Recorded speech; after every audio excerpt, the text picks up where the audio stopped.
sometimes you don't get, you know, that time where you can see people and read their energy, and then the conversation becomes much better when you see everybody. Mm-hmm. We're now broadcasting, just so everyone knows. Okay. Welcome, Christian. Christian Nunes is also Vice President of the National Organization for Women. We kind of went through a run through of who is who, Christian. Hi, everyone. Hi.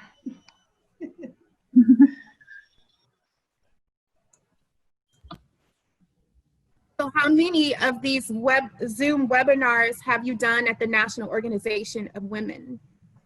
Well, since COVID, we had quite a few. So it's kind of been Zoom. I think we all have been quite a few Zoomed out, you know, with Zooms quite done. So it's been interesting. We've kind of been doing quite a few Zoom meetings. We're actually about to do our conference in using I guess the online virtual model, not Zoom, but a different Pathable online platform. So it'll be the first time we've ever had a virtual conference. So I'm looking forward to it, but I think it'll be good. We'll be able to take in more membership that for those who typically can't get to our conferences. So I'm looking forward to more members being able to participate. And I just did a town hall last week, actually, about voting suppression. So this is going to be nice to do this one with all you women. So I'm looking forward to it. Awesome. So we got our VP pick. That's exciting. Oh, yes. So exciting. Yes. Yes. Very exciting. The first woman president is going to be a Black woman. Mm-hmm. Yes. Right? Yes. I'm claiming it. I know. And I'm also happy that she is like young, you know, and qualified, and, you know, and just has so much experience to offer. I'm just really excited that she's a great candidate. I was like rooting for her when she was running for president. So I'm super excited that she's going to be the VP nominee. So I'm looking forward to it. So. Yeah, it was great to see there was a strong slate of Black women that he looked at for the position. It wasn't just one person, but there were multiple people that, you know, could have stepped into the role. So that's what I was really excited about. They were all qualified. Yes. They were all exceptional. It had to be a hard pick for him. You know, he had so many qualified candidates. So I was kind of like, well, whoever you choose is going to be great. But I was really happy with who he chose. So. Here. It probably just made it more difficult for him because he had so many great women to pick from. So, but I greatly appreciated that his priority was making sure there was a woman on the ticket. And I couldn't be more pleased with who he chose. Not at all. Yeah. Definitely. It's exciting. I can't wait for the VP debate. Oh, we can have popcorn. You know, I'm just like, okay. Right. Yeah. It should be really interesting because she's a prosecutor, you know, too. So exactly. I have some friends who were like, can she debate Trump instead of Biden? I'm like, yeah, I would pay to see that. So yeah. He would cancel that debate. He wouldn't show up. Yeah, you know, I would like to see, you know, but it's going to be interesting too. I was reading an article this morning and it was talking about how there was a letter, like 100 Black men got together. Did you hear about this? Mm-mm. There was 100 Black men, allegedly, they got together and wrote a letter about like opposed to her as a choice.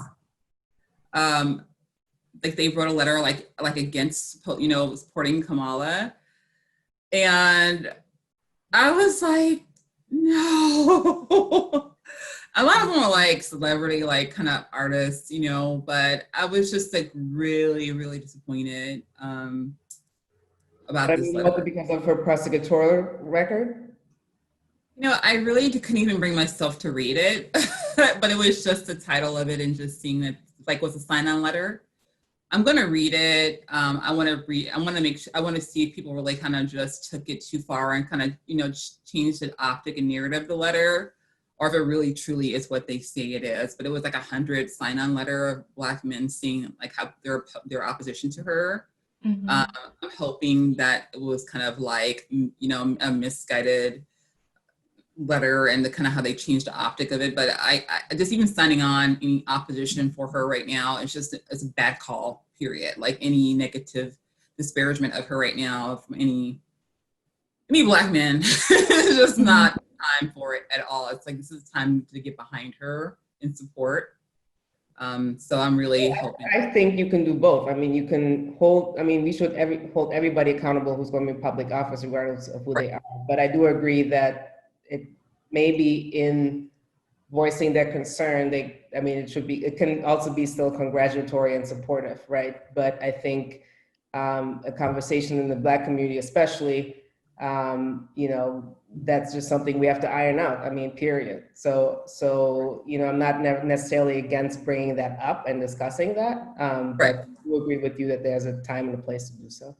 Yeah, I definitely think there's concern about, the record, but I think definitely there's a time and place for it, and it's just about how do we have that conversation in a way that's beneficial, and holding both of them accountable, because he also has a record. And it's like, if you're going to do it for her, are you also going to do it for him? And I guess that's kind of where I come from. It's like, there's both of the records have things we can hold accountable for. Like, we need to get Trump out of office. And so when they get in office, like, how do we hold both of them accountable for things and decisions they both made that have not been beneficial to our community, And I think that's kind of more my approach, is like, we got to hold them both very accountable for like Hyde Amendment, rates and incarceration rates on both sides. So, but I'm curious. This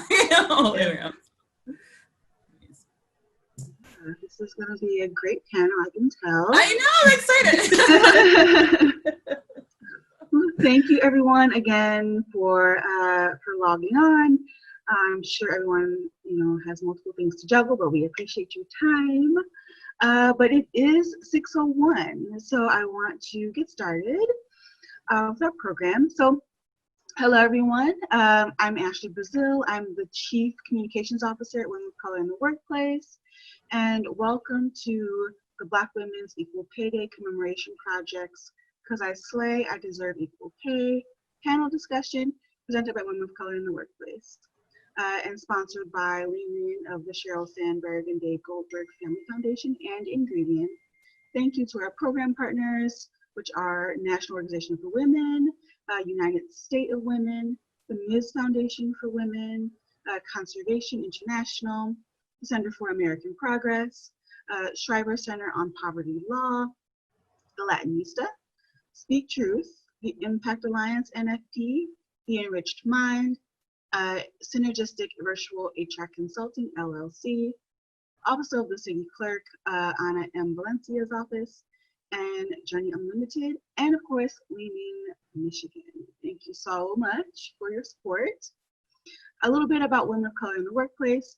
Women of Color in the Workplace is an educational program that provides research and resources to help formulate a bridge between the ambition of women of color professionals and opportunities for advancement.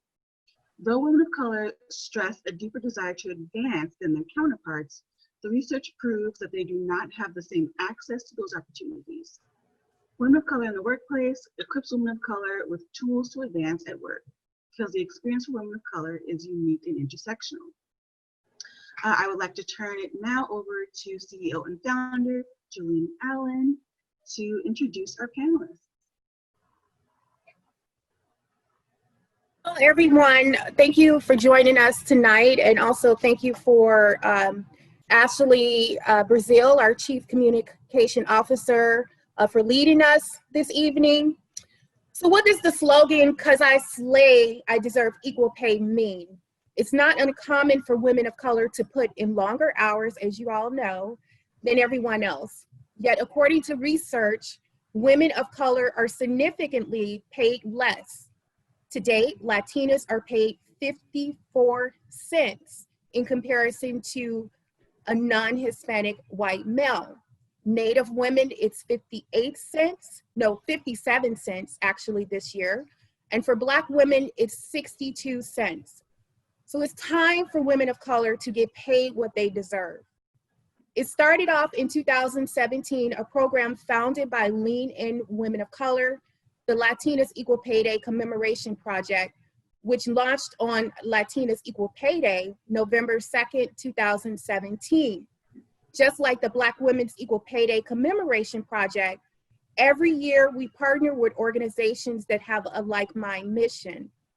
Thank you to the Latinista for supporting the Black Women's Equal Pay Day Project this year and nominating Angelica Ogando, an Afro-Latina. We are working with organizations like the Latinista to dispose of the pay gap for women of color.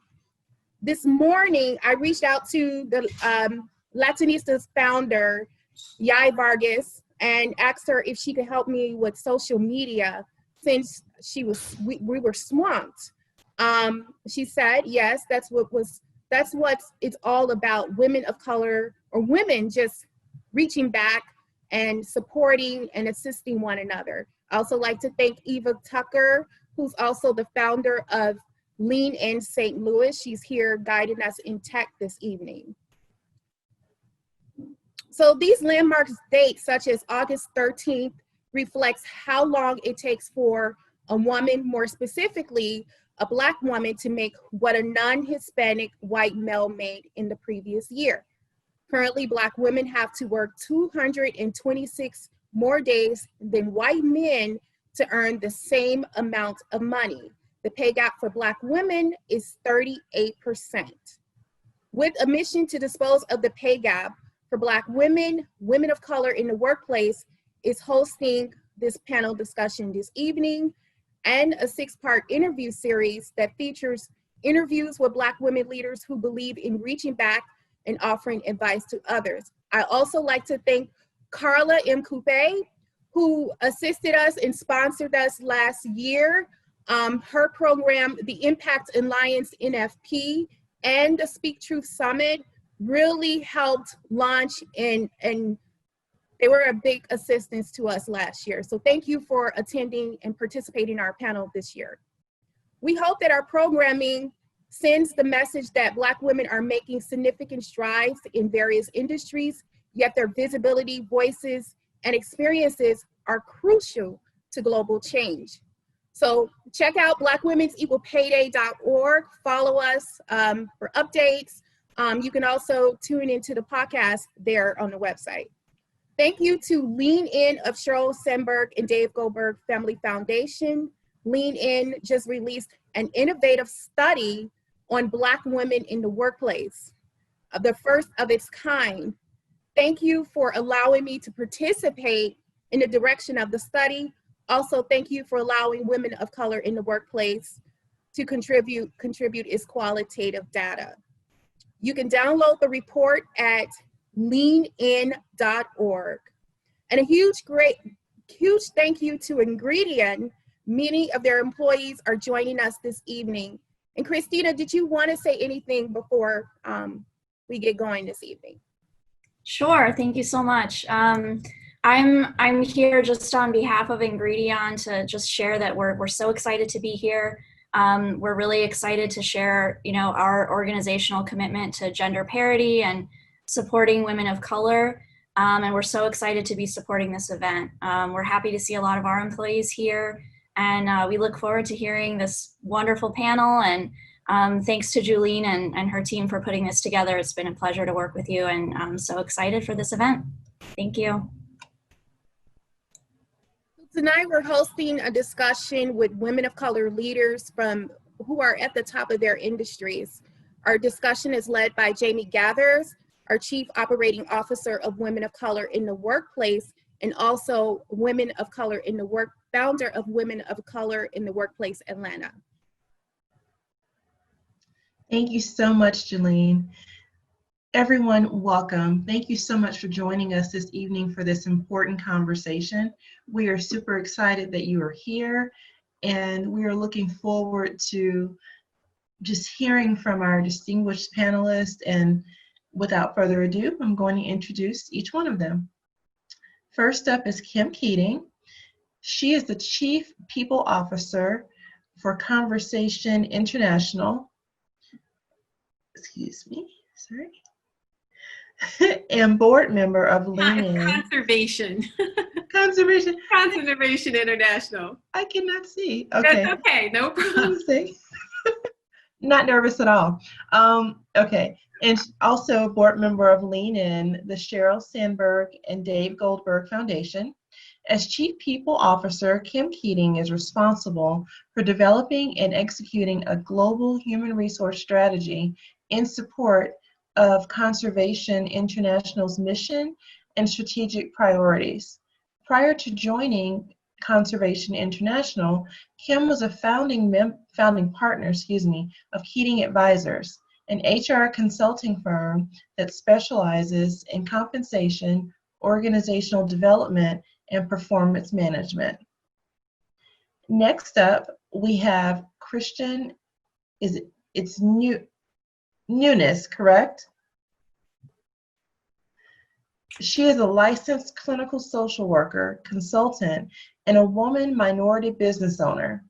Currently, Christian is serving as the National Vice President for the National Organization of Women, where she advocates for women and girls' equality on a local and national level. Along with her activism for mental health, Christian also has over 20 years of experience advocating for children's and women's issues. As an advocate for social justice and mental health policy, she took up the role as chair of the Mayor's Commission on Disability Issues and co-authored a community survey on police response to crisis. Next we have Carla, it's Kupe, correct? Kupe. Thank you, Kupe, I apologize. She currently serves as the first Director of Diversity, Equity, Inclusion, and Compliance for the City of Chicago, Office of Inspector General. She is also Director of the Professional Identity Formation Program at Loyola University Chicago School of Law. Before her current position, Carla served as Associate General Counsel and, it's cut off. Excuse me. I apologize. The document is frozen for me. Title IX coordinator at Chicago State University. Julene, can you jump into the document? It's frozen on my end. I can't scroll. Sure. Thank you. I'm going to have to close it and restart.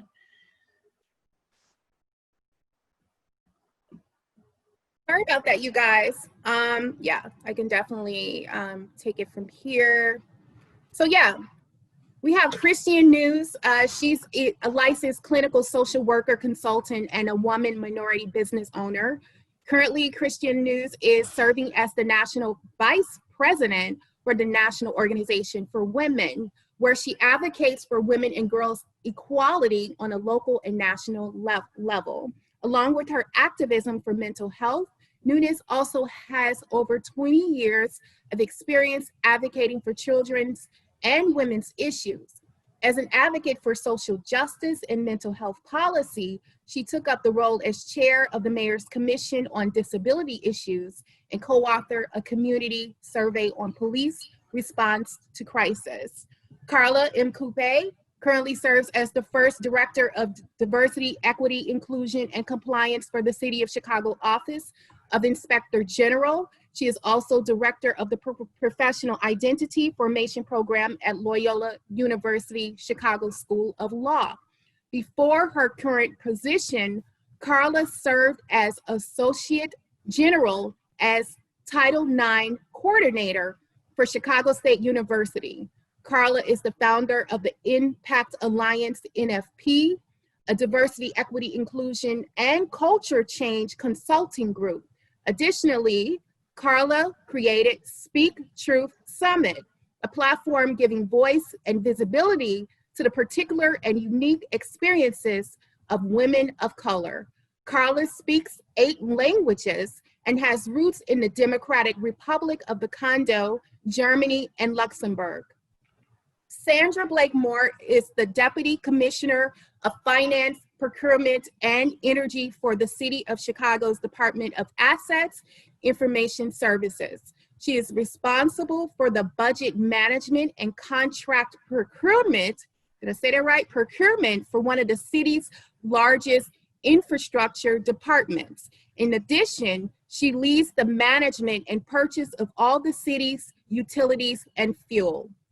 Angelica Ogando is one of the most effective and requested peak performance coaches for executive leadership.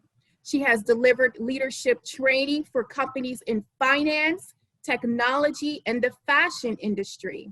She is also the founder and CEO of the Enriched Mind and co-founder of Yoshida Academy, which focuses on helping individuals improve their leadership talents and public speaking skills.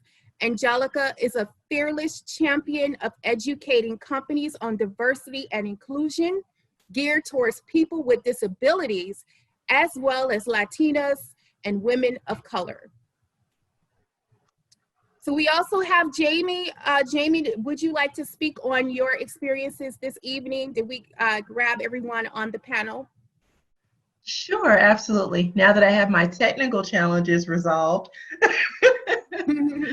So as Julene said, I'm the COO of Women of Color in the Workplace and the founder and president of Women of Color in the Workplace Atlanta. In addition to my work with this organization, I also own a human resources consulting company where I provide services to small business owners. I've been in the HR field for about 15 years now, and I'm extremely passionate about serving in my community and empowering other people to be strong and to thrive in their communities, creating opportunities for others. So that's a little bit about me. Enough of that. I am so excited to jump into these questions with everyone. And so let's get started. The first question, and just so we know, I should have said this before, this panel is going to be a discussion. It's a conversation. Each of you come from diverse backgrounds and have diverse experiences, and we're just very fortunate to have you here to share your perspective on all of the questions. So jump in wherever you feel comfortable. If you don't feel comfortable, feel free. If you need further clarification around the question, don't hesitate to ask. This is a conversation. So our first question is going to be, according to the Center for American Progress, women of all races earned, on average, just 82 cents for every dollar earned by men of all races. This calculation is the ratio of median annual earnings for women working full-time, year-round, to those of their male counterparts, and it translates to a gender wage gap of 18 cents. When talking about the wage gap for women, it is important to highlight that there are significant differences by race and ethnicity. The wage gap is larger for most women of color. On average, Black women make 62 cents in comparison to the dollar a non-Hispanic white man makes. How is the wage gap impacting women and their families?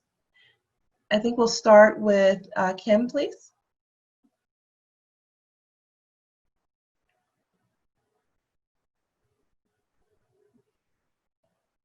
I think Kim might be muted.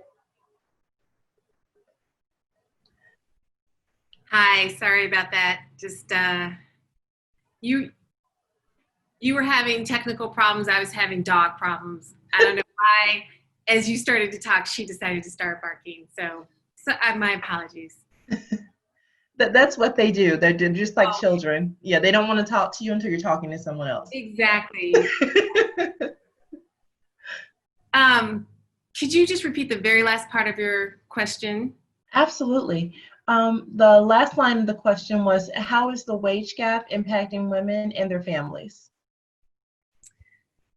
Well, I think it's very clear that the cumulative impact of this wage gap can translate into hundreds of thousands of income lost over the course of a career. And not only does that impact women, as we know, many families of color are headed by women of color, single women of color. And so the impact is generational, because we have to work longer to earn less, which means that we have to choose between spending time with our families as well as being successful in the workplace. So the implications are quite significant in terms of financial resources, but also in terms of our ability to support our family and to be there in the way that our non-people of color colleagues don't have to make that same trade-off. And I think another one that we're seeing is that it kind of perpetuates other things, right? So I know when Black women say, or when we hear the term self-care and whatnot, a lot of us roll our eyes, because I'm like, I mean, when I'm going to have time to do that, right? But if you take into account what Kim just said, plus the fact that we do earn less, but then we have, loans, student loan debt, we have, mortgages that may be higher than, other people of color. And we have, things where it's a constant game of catch up, in other areas of our lives, and thus also sucking more energy out of what we could be doing, right? Where it is more taking care of yourself, where it is being present and healthy for your family and your loved ones. So it doesn't just have an economic impact, but also personal and health, impact as well. So it's not just about the money, but it's really about a quality of life that we're talking about, right? Absolutely. And I would even extend it to, it's really become an issue of life and death. Because if you look at how COVID has impacted our community, African Americans are twice as likely to die from COVID as white Americans. And then also when you look at maternal health, Black women are 2.5 times likely to die in childbirth versus white women. So, I'm glad we're here tonight to amplify this issue, because it really is life and death for our community. Mm-hmm. I want to Sandra hit it right on the head. What she says is a life or death issue, because we're really talking about economic justice here. When we're talking about a wage gap, and we're talking about, and what Carla said and Kim said about, being able to take care of your family and being a breadwinner, and we're talking about health and wellness. This is like a holistic crisis that we're talking about, because when we can't take care, we can't do self-care, and we're breadwinners and we can't spend time with our families, and we can't pay for health care, and we can't, this is like a holistic problem that Black women are facing that we're neglecting to recognize. And I think it's important that we take time to think about this. This is like a holistic problem that Black women are experiencing, right? Because, we are looking at COVID right now, and we're neglecting to recognize that Black women are a majority of the essential workers that are out there. And they also can't put their kids in, they have to put their kids in daycare. And then we're looking at the fact that they're the main primary caregivers. And then we're looking at the fact that they're the ones that have to be out, be on these front lines and have to put themselves at risk. And then we're looking at the fact that they're working double jobs and they have to be home exposing themselves. And then we're looking at, this is the trickle effect that's happening to Black women. And then we want to say, well, why aren't you taking care of kids? Why don't you stay home? Well, how can they? They're earning 62 cents on the dollar. And we want to look at the Black woman and we want to say, like, well, why don't you? Why don't you? Why don't you? As if they have a choice. And so we're holding them responsible for a lot of things they don't have the choice to, because we're paying them way less than we're paying, a white male. And then we want to say, well, why don't you do this? Like, they have an option. So I want to really talk about this as the economic justice issue that we're failing to recognize. Mm-hmm. And I would like to add to what Christian and all the women on the panel said, is that what we are also doing is that we are perpetuating the same cycle with our own children. And what we have to do is we have to start talking about this and teaching our children not to continue this cycle, but to say that it stops with me. Because this is what we shouldn't have to do. We shouldn't have to pick between our families and going to work. We shouldn't have to do that. Women are working 12 plus more hours than our counterparts, especially Black Latinas. And so we should not have to do that. Absolutely, absolutely.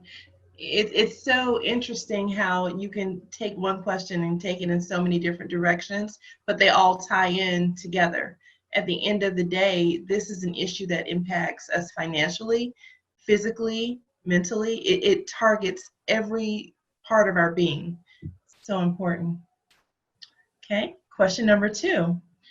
What best practices and tips on pay negotiation would you provide an employee and/or business owner? Also, does the negotiation table look the same for men versus women and women of color?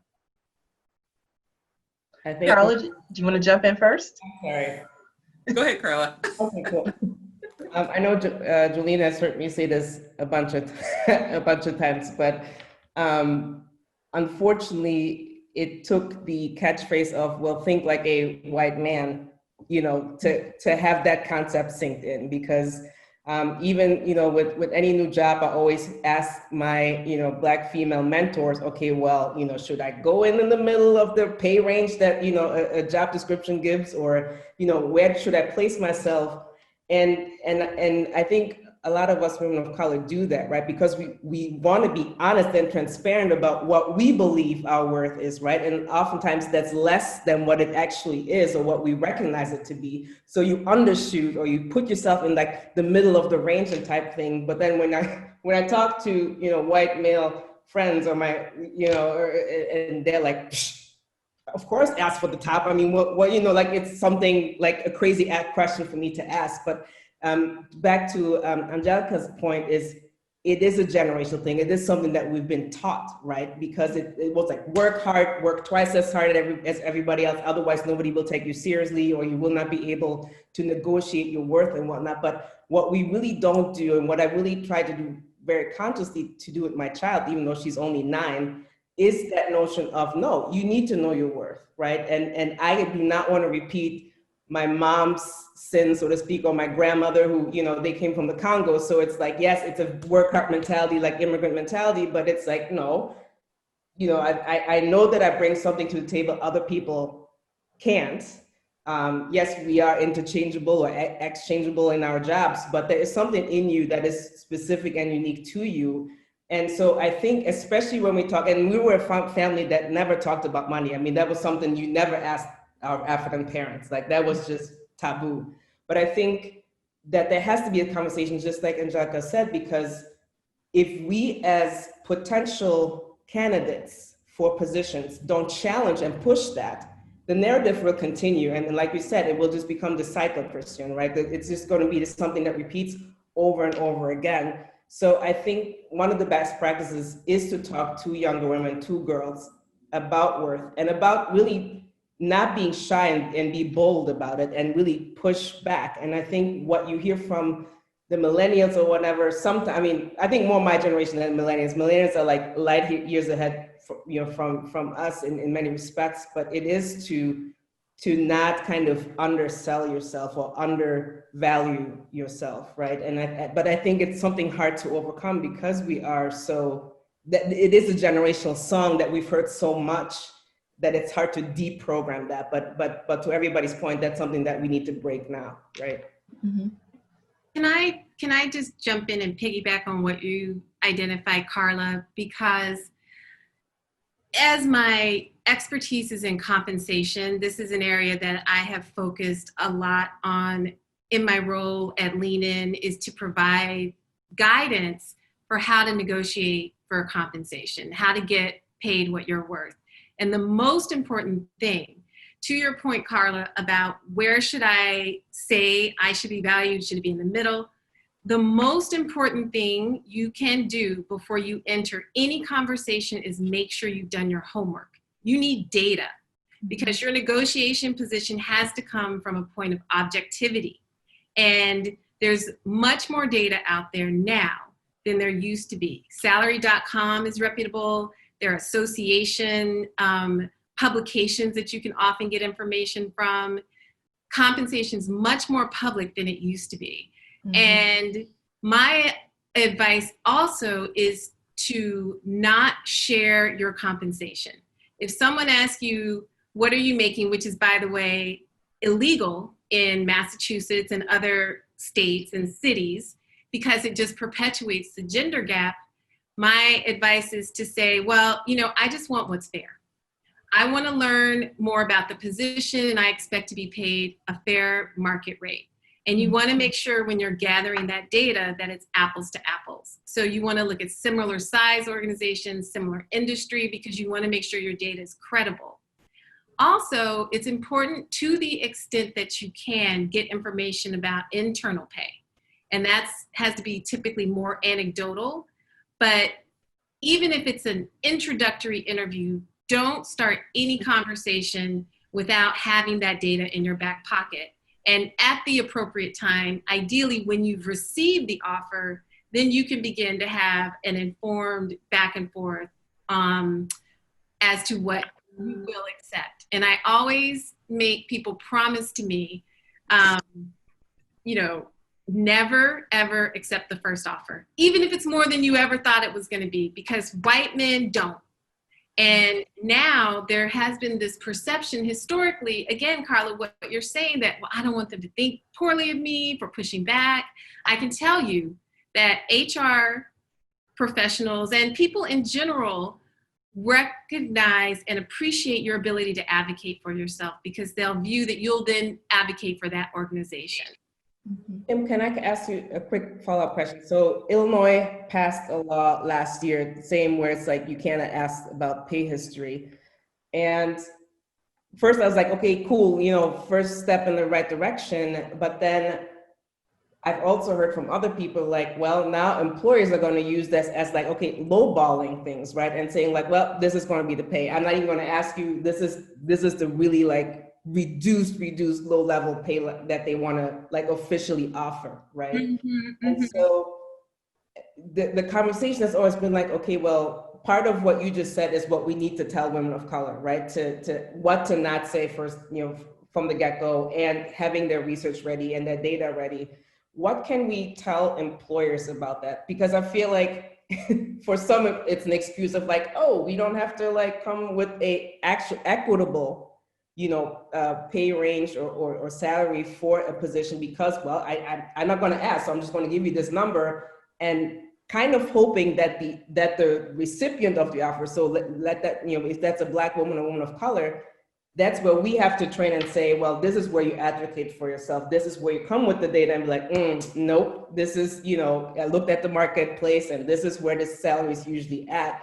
So it's kind of like, it's good that we have these legislative mandates out there, but I think there needs to be like a component of education of, especially for women of color, but also how can we keep employers accountable in not trying to use this as a quote unquote excuse or a reason to basically lowball something, right? So that's kind of why I'm curious what we can offer there.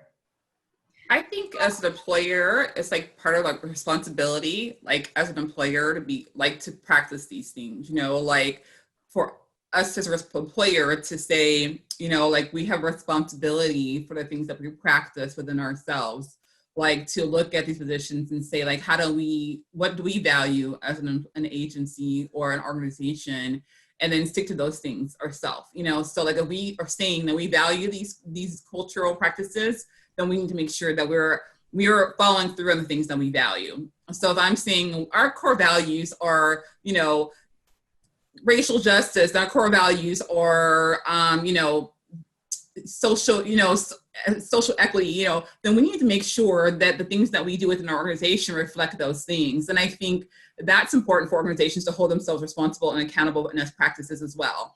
So therefore, I think when it comes to pay, organizations need to make sure that how they treat their employees need to be reflective of that, so even with pay. So they need to make sure that when they're going to, regarding their pay, that they need to make sure that they're looking at and assessing their HR departments or assessing what the pay rates are going out, and they're doing their own internal assessments and saying, and part of my role is somewhat HR, right? So I know I looked at like pay rates for different positions, and I said, okay, well, this is what's going on. Kind of, you have to look at your budget and see, how far close can we get to actually paying some of these position rates, right? And you have to like take that in consideration because you have to show your employees that you value them. You can't just assume like, okay, let me see what the lowest I can pay a person. You know what they say that most employees will stay if they feel like they're treated well. Okay, it's not always about income, and that helps, right? You know, it helps. It does, but we also know people feel valued and appreciated. But you have to take those things in consideration, very much so. Like, and you have to take that, like, when you're looking at what, like, pay is one part, benefits is another part. You know, how we look at all these different things that will make a person feel like that they are valued, and looking at all different aspects of it. So I think it's part of our job to look at that and say, okay, right now in this area, this is what's being offered. Can you always provide everything a person wants? No. I also think one of the tactics that I know a lot of employers are doing now is that they are trying to, to encourage that they start themselves, like, I was reading an article, and I'm not sure everybody's doing this, but it's a push toward not making people say that they can't talk about salary. And I don't know if people are doing this or not. I can't really say that that's full, but trying to stay away from telling employees they can't talk about it. They can't talk to each other about salary, and that's a push to try to stay away from the pay, so that there's no pay gaps. You know, they're trying to push. I was reading an article about that. Mm-hmm. So they're saying if people can talk about it, that helps stay away from people not being able to have so many pay gaps.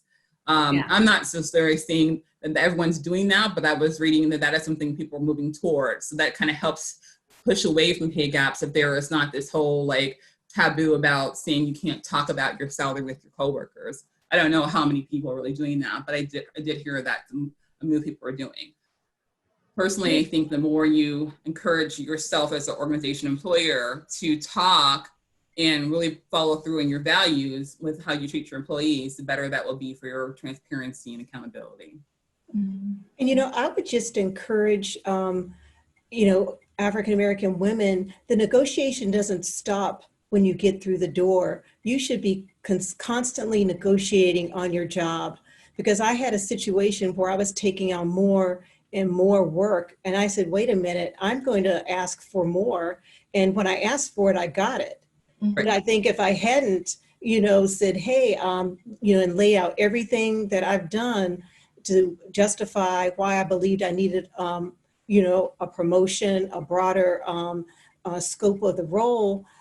So really, you know, you should just always have negotiation in your mind, because, you know, we do have a tendency to take on more and more.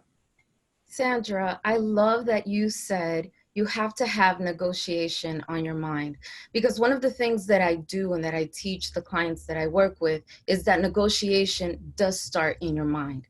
And it starts with, what value do you place on yourself? We're constantly stopping ourselves from succeeding when it comes to negotiation because of the limiting beliefs that we have. See, your limiting beliefs about what your worth is stopping you at the negotiation table. And people are picking that up. There is a market value, and then there is your perceived value of your worth. You need to do the following checklist with yourself. You need to sit down and do an assessment, and not an assessment of your skill sets first, but rather an assessment of, what are the limiting beliefs that are currently stopping me from moving on to the next level? From projecting that not only I know what I'm talking about and what I'm doing, but that I am confident in my value and my worth and the impact that I've had. The second thing that you have to do is then you have to do an assessment of your skill sets, and don't do it from the perspective of, I need to see where I compare with other people, because what you're doing is perpetuating the imposter syndrome inside of you. And that's where the limiting beliefs really love to work their magic with you, is you feeling like a fraud. Because when you start to compare yourself with other people, what happens is that you're comparing your value with your male counterpart. And you do not want to do that. You don't want to do that. Because what you're saying is that it's okay if I go to the negotiation table And I've done my research. Thank you so much to all of you ladies who are in this department. Research is key. It is so important. You can't go in there, and I'm going to paraphrase Bozeman St. John. If any of you are aware of who she is, she was just named diversity officer for Netflix. She was interviewed recently, and they asked her, what is your advice when it comes to negotiation, especially for Black women and getting what you deserve? And she said, what we do is we undervalue ourselves. We'll say, okay, I'm making X amount in the job I'm in now. I'm going to go and apply to other jobs. And if they ask me, what am I looking for? Because that's the question we're all afraid of when they ask, so what do you want to make? We all do the following. Well, not all of us. Some of us do the following. We'll give them 5,000 less of what we're currently making and 5,000 more of what we want to make. You should not do that. Don't ever undervalue yourself. You do the research, you figure out how much they're paying for that, and then adjust up accordingly. You negotiate down to the price point you want to get to. You don't negotiate up, because what you've done is you've put yourself under market value. And that's what you don't want to do. So Angelica, you bring up a good point though, but I think if we're going to talk about that, it's the imposter syndrome many women feel. And I think we have to talk about that as something real, because I think that's why a lot of women, especially Black women, don't negotiate and don't ask for their real worth. And so I guess I would like how can we encourage women to, move past that? Because I think that's what we are hearing, what we see is a lot of Black women experience an imposter syndrome. We know we're worth gold and assets and all these different things, but when it gets down to it, we don't negotiate. We know white men and most men go in and negotiate and 4 times higher than what we do by research statistics. And that's why they get higher raises, because they're already negotiating higher than we are. But there's this imposter syndrome that many women go in feeling, in particular Black women, that, and so I guess I would ask all of us, what suggestions do you have for women who are struggling with that imposter syndrome that also contributes to what's going on for them? Absolutely. I'm just trying to, because I think that's a real question. I'm a licensed therapist, right? And I have 3 degrees, 2 masters, and I know there's been times in my past that I've lowballed myself from feeling that imposter syndrome. You know what I'm saying? And so I just know it's real. And so I just want to be honest about that and be transparent, that even as I'm a vice president now, but I've known times I've even lowballed myself because of that whole imposter syndrome. So I just want to be honest and transparent about that. Thank you for bringing that up. Right?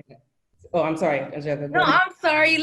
Can I just respond really quickly? Because I actually have a whole series on the imposter syndrome. This is what I teach on. See, with the imposter syndrome, this is what happens. You feel as if you are a fraud, and you're constantly waiting for somebody to unmask you. And it's a result of fears and limiting beliefs that you have. And your limiting beliefs, you have them for 2 reasons. You acquired them from someone else, or it was brought on through experiences, through family, and tons of conditioning that you have been through.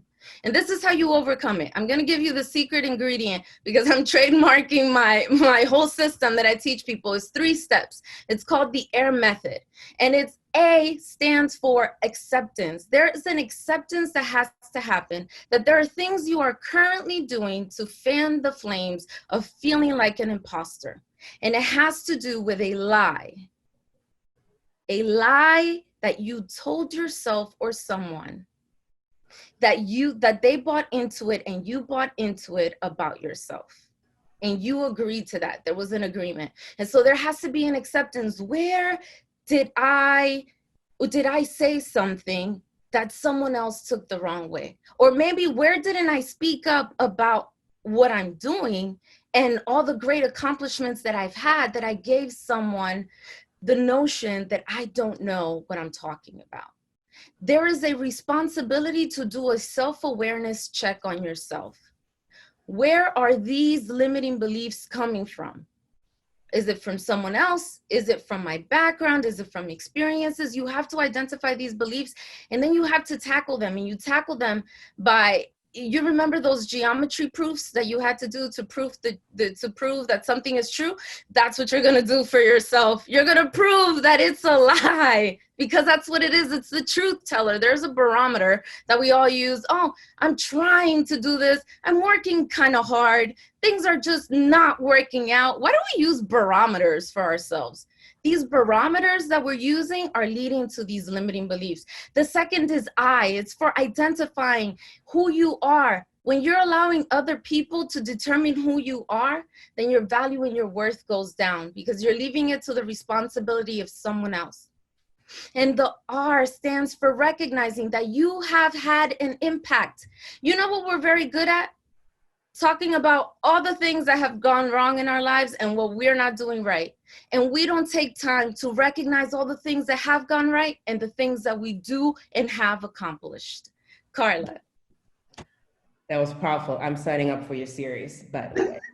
But I think to that point, so that is internal, right? So that is within us. But I think, as with anything, when you're on a sports team, you train together, right? You get ready for the main event, for whatever that may be. So I always say, find your tribe. Find your tribe of other women of color who, as I assure you, have the same specks or glimpses of doubt in themselves.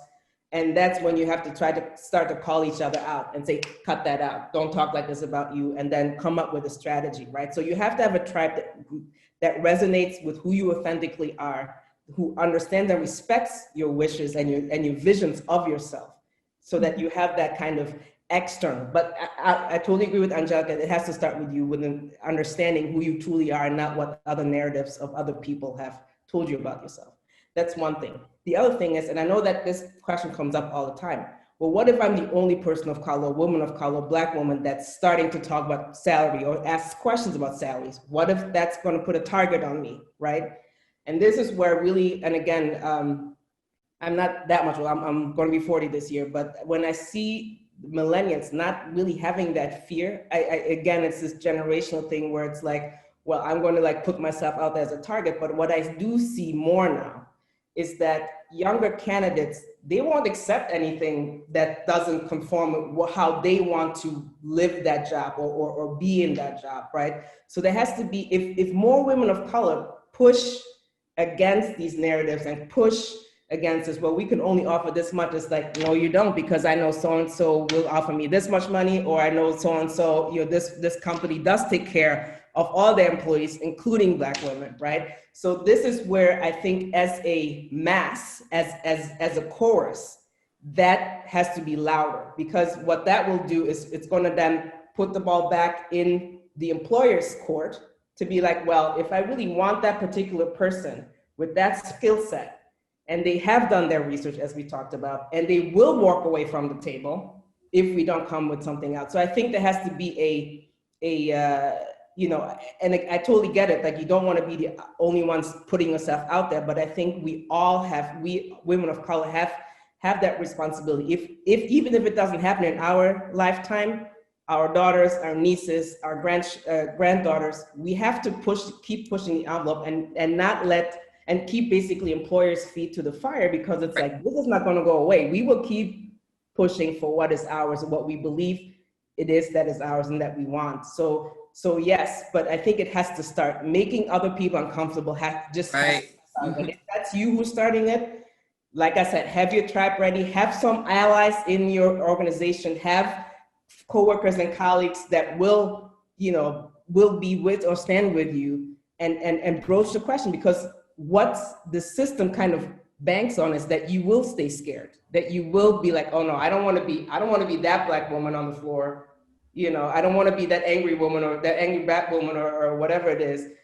We have to stop not wanting to be those things, because as Angelica said, those are lies, those are narratives. So we have to understand what the truth is and be confident in that. And if we all do that, I think there's a momentum that there will be a recognition by employers. I don't care if we're talking about the public or private sector, but they're like, oh crap, like we have to do right here because we are being held accountable, and it's not just going to go away like in other generations where it was just like, oh, we're just thankful to have a job and we will work hard. But I do believe, and I do want to caution, especially with COVID.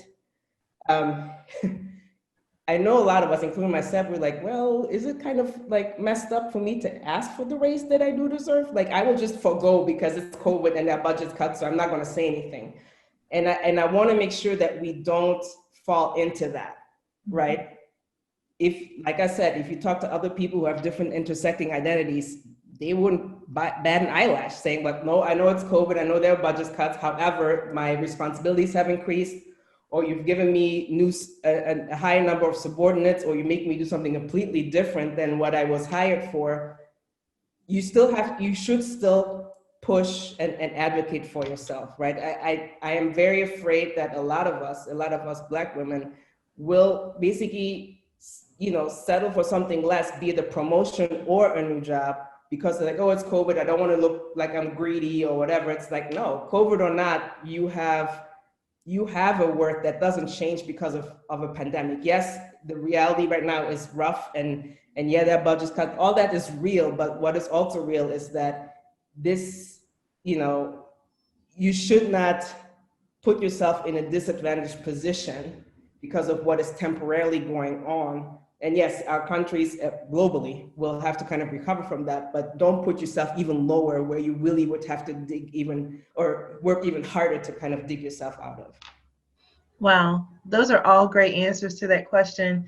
So the takeaways are knowing your worth, doing your research, and making sure that you surround yourself with a tribe that can support you, lift you up, because we all have those moments of imposter syndrome. We all have those moments where we may doubt or question, and that's the importance of knowing your worth so you can have people around you, and you'll attract people around you who can lift you up. Very cool, very cool. Thank you, ladies. Jame, can I just touch on the second part of your question about can men and women negotiate in the same way? Absolutely. I want to make sure that we address the likability penalty, and that is a real phenomenon for all women, regardless of whether they're women of color. There are numerous studies that show that if men and women advocate for themselves in exactly the same way, women are viewed more negatively by both men and women. And it's because men are expected to advocate for themselves, to look out for number one. Women are expected to be nurturers. And when we step outside the gender stereotype, we are viewed more negatively by men and women. And that's particularly an issue for women of color. Just as Carla, you said, we often, and the data from Lean In shows, are viewed as angry. And the data also shows that we aren't any more emotional or angry than any other group of women. However, because of racist history and background, we are attributed as being angry. And the reality, that is a reality. And so even though it's not fair, you have to be cognizant of that. And so I give advice that, when you are negotiating, talk in terms of we instead of I. When you're asking, for example, I'd really like to work from home 3 days a week, say it in the way that that's going to help the greater good. That's going to allow me to contribute more to the team. And other things that can allow you to show that you're still advocating for yourself, but it's sort of walking this tightrope that we have to do, and being aware that that is a dynamic that happens is really important as you think about your negotiating strategy, and as you think about how you want to position yourself and how you want to present yourself in those conversations.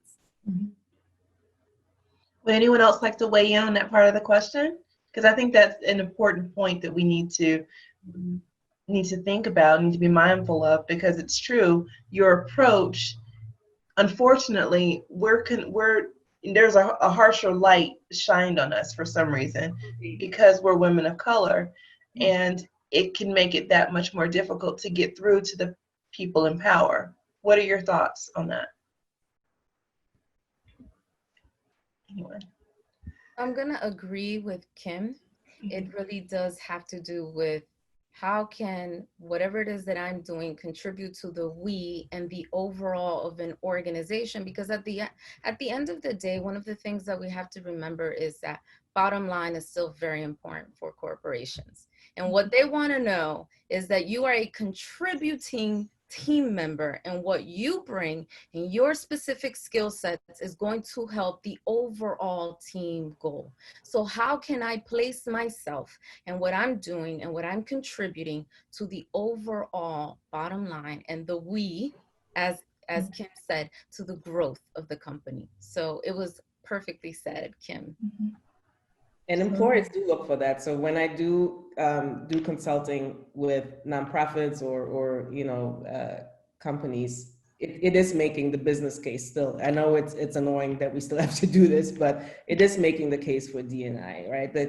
For DEI, because you're right. At the end of the day, what they see is a person that they have to train, that some investment has to go into, but they do need you for a particular reason. So the more you can speak to that, and the more you can, kind of speak to more objective terms, like you were saying, Kim, earlier, right? That really seems to kind of perk their ears, and that kind of helps somewhat to transcend whatever biases or narratives they may have about you as a Black female candidate, or even when we talk about promotions or advancement and so forth. So it's really about keying into that. So yeah, I definitely agree and echo that as well. And I believe approaching it from an objective standpoint is always important. You have to take emotion out of it. Even though it is your life, it is, you're living, you still have to take emotion out of it, because at the end of the day, for the company, it is about the bottom line.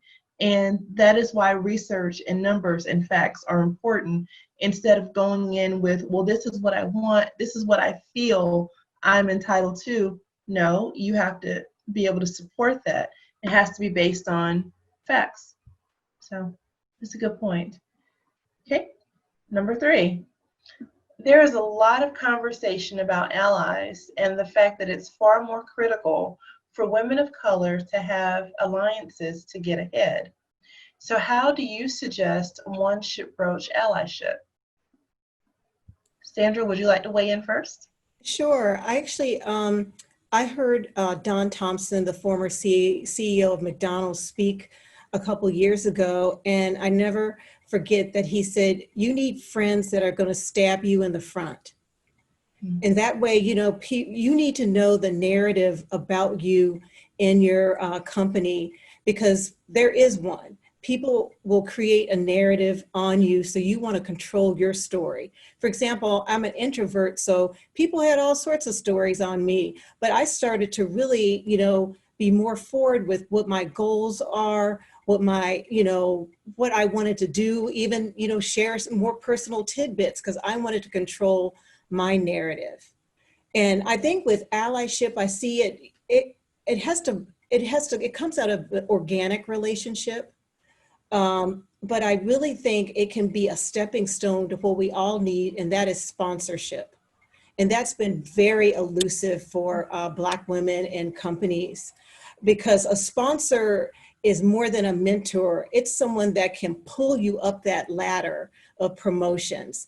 And that is so hard, because we don't have someone looking at us usually and saying, you remind me of when I was just out of business school, and I want to take you with me up the ladder. That rarely happens. I've had one instance really when I had an ally, and through my relationship with the ally, I was able to meet a sponsor. But that has been few and far between, but it is really career changing if you can get that elusive sponsorship. But Sandra, I'm really glad that you differentiate between the two, because we hear ally, and oftentimes, especially when I talk to younger women, there is not that understanding of, well, a mentor may not be able, like you just said, Sandra, helping you advance or placing you on the next level, so to speak. But and to the point of, how do I get one of those, one of those sponsors? It was through mentors that I was coupled or introduced to, and not to say that a mentor cannot also be a sponsor, but mentorship arises, like you were saying, or kind of the underlying thing is that it comes more natural, right? It is more organic because it's easier to connect. It's easier to form that type of authenticity. But the point of a mentor is that they are more advanced in their career than you. And so they may open doors or, you know, facilitate connections to people that would be sponsors or are sponsors within the organization. But yeah, that differentiation is very important. And can I share just a little bit of data from the most recent Lean In study on Black women? It says that Black women are much less likely than their non-Black colleagues to interact with senior leaders at work. This lack of access is mirrored in a lack of sponsorship. Less than a quarter of Black women feel like they have the sponsorship they need to advance their career. It also means that Black women are less likely to be included in important conversations about company priorities and strategy, and they have fewer opportunities to get noticed by people in leadership. So it is daunting. And, you know, we have to have the courage to seek out sponsors, to seek out mentors. But I really think in order to make a change in this regard, companies have to step up and be intentional in creating programs that promote mentorship, that create pipelines and roadmaps for particularly women of color, women in general, to be able to advance. So leadership programs, opportunities for exposure, those currently the systems do not support that, and we need systemic change to really be able to move the dial on that one. If nobody wants to talk to us, we can just keep knocking and knocking, and if they're not going to open the door, what are we going to do? Right. But I think also now that, and again, it's still obviously low in numbers, but as a lot of us advance in our careers and become the mentors and possibly sponsors, it is up to us to also hold the employer accountable and say, hey, you know, and be the voice that, be the bridge of voice that, you know, let's say frontline staff that of color or women of color would not feel comfortable kind of knocking on senior managers' door and be like, hey, you know, can you pay more? Can you give us more support? I think it's then up to us who are supervisors, who are managers, who have a little bit more job security than people that would be, you know, younger or subordinate, to say, hey, employer, you know, we ought to have these programs in place. You know, how can we really kind of, and that way become a mentor advocate in a sense, you know, as we are rising ourselves up the ladder and becomes of a sponsorship, you know, authority within our organizations. I couldn't agree more. We need a critical mass at the leadership level to really be able to have an impact. Absolutely. Mm-hmm. I think we kind of need all of them. And I think I took the question a little bit different when we talked about allyship, because to me, like an ally is somebody that's there in solidarity with you, who is working with you, you know, to help you and help you in your process, you know, kind of following your path. And then there's sponsorship, like Sandra and you all are talking about, who's helping you climb and helping you provide those. And I think we need all of it though. And there's mentorship. And I think all of those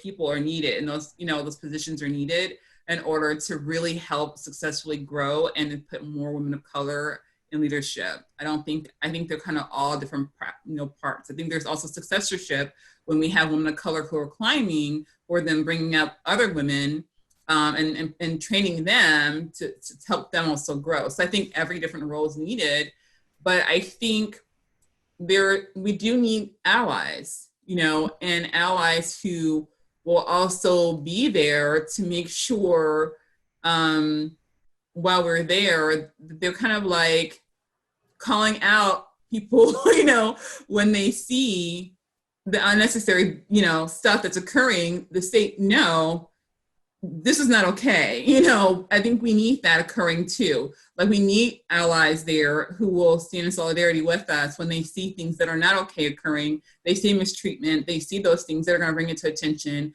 and they see us being left out and I think we need that as well, because there are times when we are being left out and we don't know. We need people to call that out, you know what I'm saying, in the process, so that and I think that's important.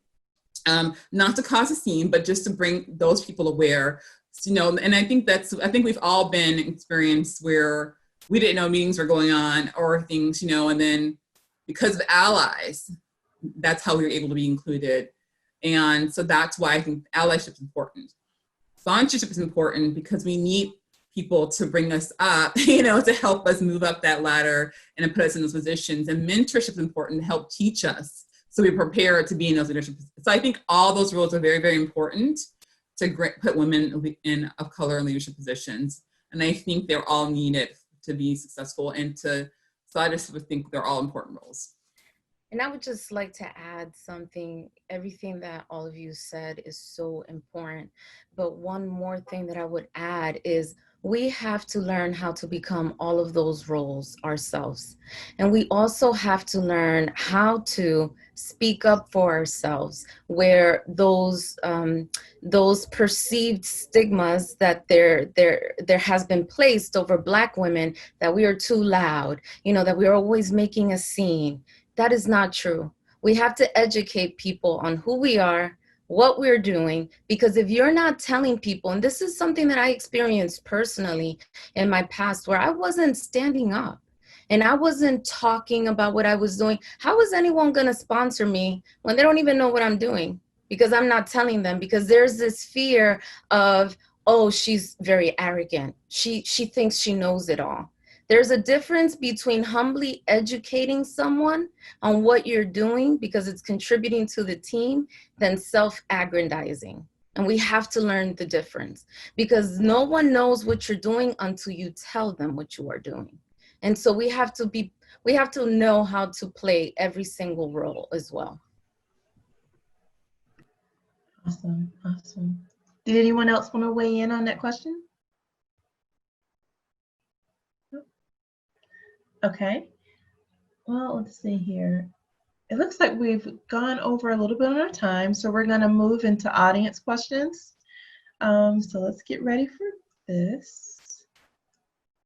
Our first question is going to be asked by Maybelline. Are we turning on Maybelline's mic? Okay, there we go. Is it Maybelline? Yep, it's Maybelline. Okay, please go ahead and ask your question. Yep, thank you again. Great workshop, definitely a great discussion. Very heavy and needs to be addressed. I have a few questions. From the employee standpoint, especially during COVID-19, how do they ask for the fair compensation? Many people have lost jobs for months and difficulty gaining employment. When do you choose to accept a job role, even when it isn't the best offer to support themselves? That's one of the questions. And my second one, how are organizations going to be made accountable to provide fair market compensation, especially for women of color? If the HR staff sees the pay gap, are they not allowed to recommend compensation increase or negotiation options for them? Who would like to answer first? Kim, would you like me to start with you?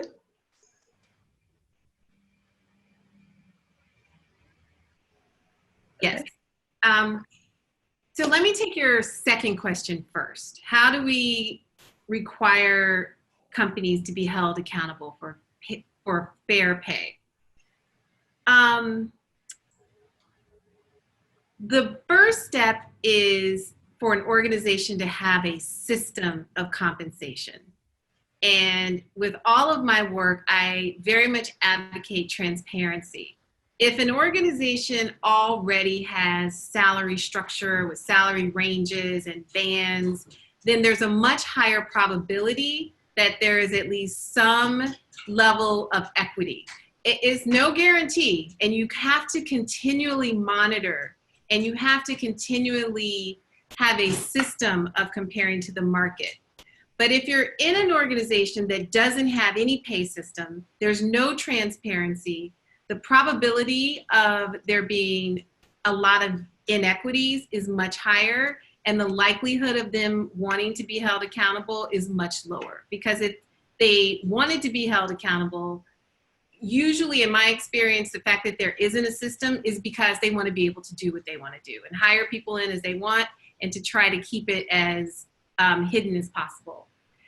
I think now that is no longer going to fly, because there's a swell of advocacy in looking at compensation and being transparent about how is it determined, how are raises given, and where do we fall compared to the market. How do you hold an organization accountable? I think that that's a hard thing to do on your own as an individual. But if there is a way to gather a group, if there's an employee resource group, whether it's people of color or women, to ask for simply information about how compensation is determined and how one would expect to progress, is the beginning way to start to have that conversation. So just ask the question, what information can you share? And can you explain to me? And that begins to open the door. And what was the first question again? The first part of the first. Let me repeat. I guess summarize. People are struggling now. How do they, or when should they choose to accept a job role, even if it's not the best offer, especially if they haven't been employed for several months and they just need to be able to support themselves? Yeah, that's a tough call. And that is really a very individual decision. I always say, think about your BATNA. What is your best alternative to no agreement? And a job is better than no job. And it is much harder, of course, to get compensation once you've already joined the organization. But right now is a very unique time. And I agree with what Carla was saying in terms of, don't allow yourself to be exploited just because of COVID. I think it's important to acknowledge what fair compensation is, but I also think it's important, kind of going back to what we were talking about before, that you are aware and concerned about the overall well-being of the organization. And if 50% of your colleagues have been laid off, I don't think it's a great look to say, but I need to get my raise. But what you can do is say, I recognize that we are all making sacrifices and that I'm not at my market value. And so I expect that when things resume and the freeze is lifted, that we will take a look. And can we make a date when we can revisit this in 6 months? Let's just put it on the calendar and we can circle back to it at that time. And I think with that, I always say, ask what they would look at that point in time in terms of factors, so that you can kind of prepare in terms of what you can bring to that meeting, but also holding them accountable, saying, well, you said these would be the factors that may determine whether or not I would get that, so that there is transparency and accountability at the same time. But yet, I definitely agree with saying, can we revisit that? And in that revisiting, what is it that we will look at to make that determination? And let's put it on the calendar now. Mm-hmm. Thank you so much, Kim and Carla. Beautifully said. Thank you for that question, Madeline. Our next question comes from R. Casey.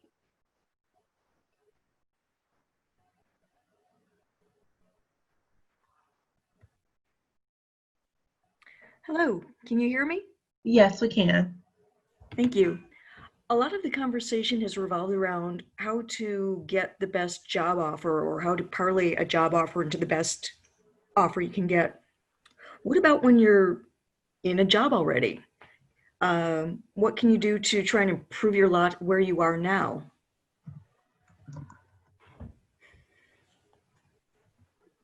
I think one thing that I have seen as a tool is performance evaluation, because at that point, and then whatever agreement comes out of that, right?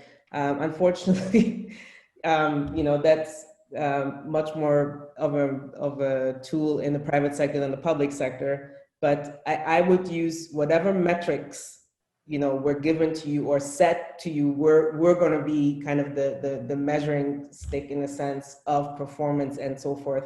That's what I would basically point to and say, not only have I met this, right, but I have done that even beyond, so that you can actually catalog and say, hey, not only did I follow, have I matched what you have given me as requirements or metrics, but this is what I've also done additionally, or what has changed about my job, or the additional responsibilities that were given to me, right?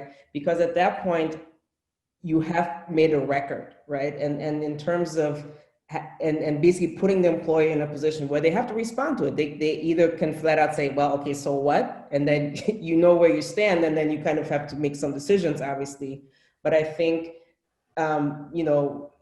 that is, again, talking about having objective data to make your point or to make your argument, that is, I think, one of the main tools that, I would utilize. And I think one other thing I also sometimes do is, depending on what your industry is and where it's headed in terms of innovation, development, or some industry shift, that you can speak to that you could actually be one of the people in the office that can bring about or make the company or your organization more competitive against other people in the same marketplace, because you have this kind of forward thinking way. Like I always say it, women of color, just in general, but women of color and Black women, we're very innovative. We're very much about coming up with solutions out of nowhere, where everybody's like, well, screw it, we're screwed. But we always come up with something. And I think if you are in a job or in an industry that well, that you are passionate about, and you can kind of see what's brewing like in the horizon in terms of new practices or developments in the industry, speak to that. Say, well, see how we've been talking about these market trends and whatever, I have these and these ideas, because then you're not just an employee that's checking boxes or metrics, but you're now becoming an asset to the bottom line. Like, oh, we better keep her happy because she will help us kind of bring this diversity of thought, which is, again, a lot about the business case of DEI. It is having people who think differently than your all white male board or your partners in the firm or whatever that may be. And it's like, you need my brain, you need my vision in here. And this is why.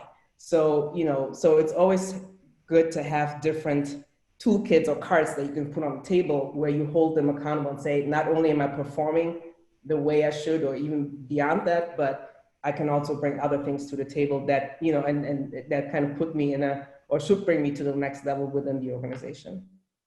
And just one more tactic, and this is sort of a nuclear tactic. Let's say you do that, Carla, and then they're like, sorry, you just got to wait, not your time.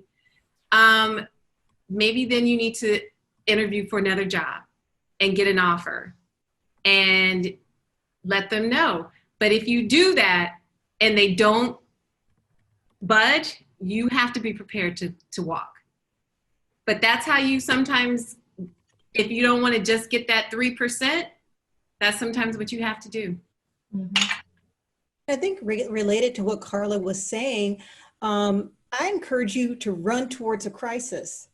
A crisis is a time of opportunity for you to show your leadership skills and what deliverables you can provide during a tight time frame. I've always leveraged crises as periods of opportunity and growth in my career. And when you can show your management what you've delivered when the company or the government has been in crisis, then you've set yourself up to have an almost an undeniable response to your request. I mean, I recently went through the COVID crisis with the city of Chicago. I built the McCormick, I procured everything for the McCormick Hospital. In 2 weeks, we had the hospital set up. So I did have different conversations with my boss after McCormick was set up and running, because this is when you ask for expanded roles. And when you look at, you've demonstrated clearly what you're doing. So I encourage everyone, hey, a crisis and a period of change is really your opportunity to shine. Don't be scared of it, run towards it. That's awesome. Did anyone else have anything to add? Thank you so much for your question. The next question we have is from Dr. DeVita.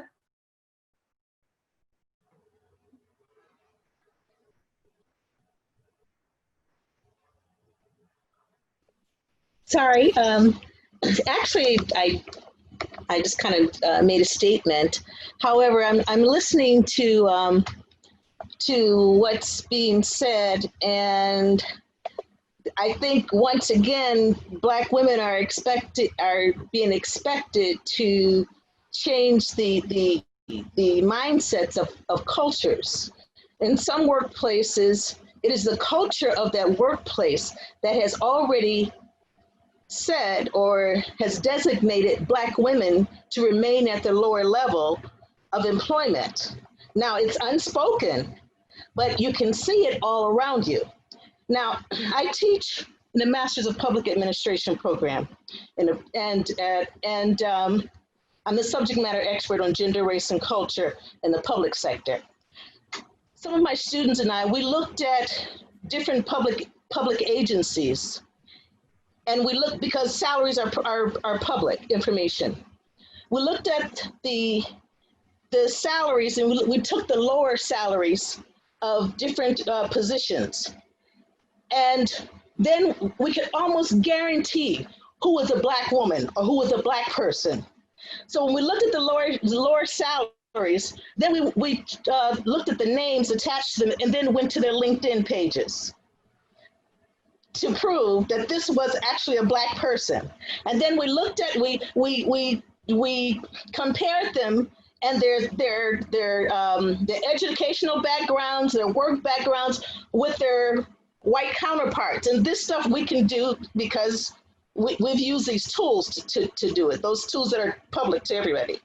And I don't know, we can talk until we're blue in the face about what we as Black women should do and how we can get people to accept us. But if that is the culture of an institution, you don't change that just because you show up with all of these experience, all this experience and education and everything. So it's difficult even finding white allies to advocate on your behalf. Because the other thing I can guarantee you is, just like we're looking at salaries, when white people watch us come into these different agencies, they're looking at our salaries too to make sure we're not paid more than they are. And I hear it all the time. And so what do we do? I mean, at some point, I think it was Kim that said, we just need to know when we're going to walk, when it's time to walk. But for us, it's not like we've got a friend over somewhere else that's gonna say, oh, you know what, don't worry about it, come on over here, we'll make sure you get on because you're qualified. We don't have those kind of networks. And so what do we do in those instances? We can't change the culture overnight just because we show up. Okay, who would like to address that question?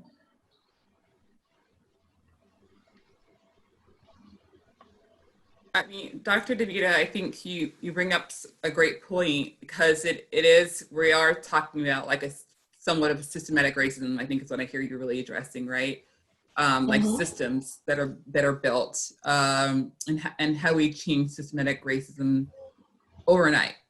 And we can't, it's like, it's deeply embedded into our history. And I think that it's, I think what we have to do, what a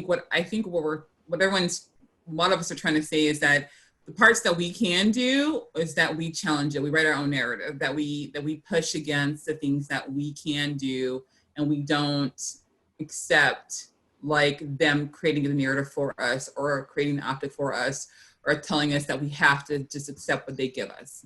So I think that's where I know a lot of us are coming from, is that even though we know there's systematic racism, they're going to try to give us the lower part, is that we push and we accept our worth and we create and we write our own narrative. And then when we have, and so then we know that there is going to be this systematic racism that's built, And so it's going to be tough. It's going to be hard. And allies are very difficult to find in these places. But I do believe that there are allies that exist. Not every place. I mean, I grew up particularly in Arizona. So as you can imagine, there was like, there's very few of us there. And I grew up in schools where there were like 3% population of Blacks in the whole entire school. Like there were probably like 10 students, and it was very hard. And then even in college, I think there was like 350 of us out of 16,000 students in my undergrad. And so it was really hard trying to find allies, but there was always an ally that we could find. And so it's always this challenge of just trying to fight the system. And it was very hard. And I'm not saying that it was easy, but I think that I had to continually fight for myself throughout my time growing. And I just continued to fight for myself and always find someone that I could relate to that would be an ally for myself, even though I know that I was gonna constantly face this racism and I was gonna have to battle it. I just had to keep that process going. And I think that when you're in this system, these jobs, I think that you just have to stay true to your value. And you're gonna have to stay true to this value no matter what you're going to face. And as Kim said, if it's too much, then I think that's where you have to make that decision. If it's too much, then you have to do your self-care and your work and walk away. I think, and if you can't, I think it's gonna have to pick what's best for you and your mental health. I think sometimes it's hard, but sometimes we do have to make that choice for our own mental wellness if it gets too much. And sometimes we're not able to do that if we have family, but sometimes I think we have to make that sacrifice and we have to do, is this best for me? Or can I stay? Or do I have to walk away? It's not a choice. It's a hard choice to make. It really is a very hard choice to make. I'm a big fan of public shaming. So and let me explain what I mean by that. Okay. So we are in a very unique moment. You see cities responding to defunding the police or reinvesting in other areas of public safety. You have all these grandiose statements of solidarity, after the murders of George Floyd and other Black bodies. And I think, and it's interesting, I've gotten a lot of requests from law firms, from even public sector organizations that say, come help us talk about these things, right? So for the first time, they're like, because they're facing internal voices rising, but also external voices by clients, customers, patients. And now they feel like, oh crap, if we don't respond to this in a way, and yes, maybe it's a superficial thing to them or window dressing type of thing, but I think a lot of employees of color are seizing on this current moment because there is this want of wanting to appear equitable and standing for racial justice and against systemic oppression and trying to be anti-racist. That unfortunately this is becoming like the new buzzword now.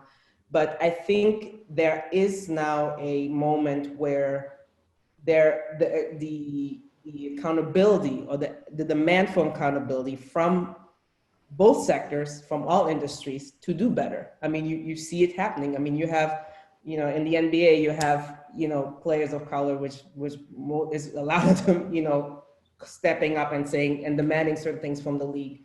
You see, things in other Fortune 500 companies where this has happened. And like I said, I'm even seeing this in the nonprofit field as well as government agencies. So I think now is the time to push for accountability and saying, okay, well, you put out this cute little statement of solidarity, but what are you actually going to do? What are you, government, what are you going to do? You see all the failures, systemic failures that we've been screaming about for decades, really blatantly right now because of COVID. What are you going to do? So at this point, it is really about holding accountable, using our civic power, using our mass power, because there are a lot of us, right? And we all have these lived experiences that ought to be accounted for as the country, as the globe is trying to recover and rebuild from this, right? So I think we should push harder right now. I think that's what I'm saying, because you see this momentum, you see this want to appear, but I think we ought to utilize this want to appear, in solidarity and wanting to appear a certain way to actually forge real and true change right now. Thank you so much for that question, Dr. DeVita. We appreciate you. Thank you. And thank you, Carla, for it was a great way to encapsulate our time together. I think you really brought it up to the present day, the present moment, and kind of left our conversation off on how we can continue to move forward into the future. So that was a great way to kind of sum up our conversation. Again, thank you all to all of our guests and our panelists here. I'm like a sponge. I've learned so much, and I've enjoyed hearing everyone's voice about their experiences, their expertise, and what they have to offer in terms of wisdom. But I just wanted to close out officially. I'd like to thank you all for joining us. To get updates regarding the Black Women's Equal Pay Day Commemoration Project, please visit www.blackwomensEqualPay.org. To tune into our podcast, visit us on the web at www.conversationsforequalpay.com. Thank you all to our program sponsors and partners. And finally, for up and coming events, visit events.womenofcolorintheworkplace, all one word.com. Thank you. And actually, before we wrap up, we're actually going to take a group photo, which is super fun to do a photo on Zoom. I know we've all done hundreds of those. Before we do that, I would like to add on to some of the content that Ashley shared. Also, you can respond to the Women of Color in the Workplace study if you're a woman of color at work. We're also still facilitating that study. Your company can actually, if you suggest your company can be one of the recipients of the responses of the study. If you're a company, you can ask your company to sign the Women of Color in the Workplace Pledge, which lists several things that your company can do to further their diversity, equity, and inclusion mission. Also, attend a Conversations for Equal Pay live event. Our next event is on August 20th, a conversation with Teresa Younger, CEO of Ms. Foundation for Women. Also, like Ashley said, follow our podcast. Those live conversation actually gets aired later on our podcast. And you can follow the podcast through conversationsforequalpay.com or blackwomensEqualPay.org.